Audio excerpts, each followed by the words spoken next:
Underway in downtown Indianapolis in response to the decision in Breonna Taylor's case. Yeah, News 8's Demi Johnson is there now live. Demi, what are you seeing? Yeah, so we just drove around the circle and there are still about 20 protesters up on the monument holding signs and chanting. But things here in Indianapolis have remained peaceful.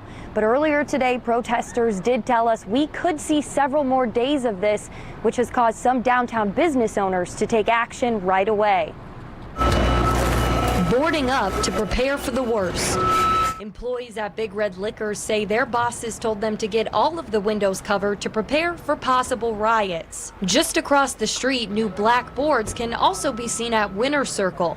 And although we have not heard officially if the boards there are in response to protests in Louisville, several people standing outside as they were being put up tell us that was the case. But not all downtown business owners are on board. What happens in Louisville could come here, but for right now, I think cooler heads will prevail in Indianapolis. Doug Stevenson from Downtown Comics says he wants to wait for the city, or IMPD, before acting. He believes boarding up windows now is asking for trouble in the coming days. At some point, we've got to put a little bit of trust in the city officials that they've figured things out from previously, and that they're going to do everything in their power to protect our businesses and our livelihoods.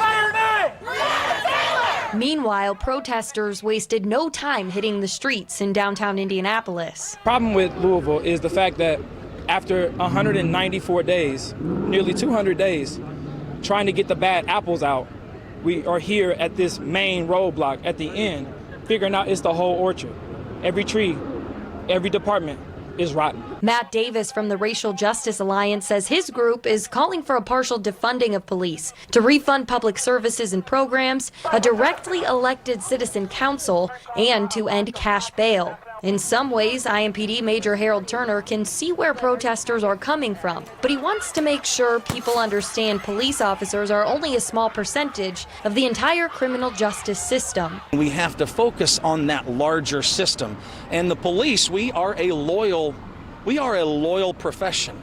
Right? And good or bad, we do what we're told. We put the policies in place. Does that mean we're perfect? No. When we make mistakes, yes, we're going to make mistakes. Turner says he doesn't want IMPD's presence to provoke, but instead protect. And I hope that's what we go to as a nation, and to start working on healing some of the many injustices that our institutions have created over the last few centuries.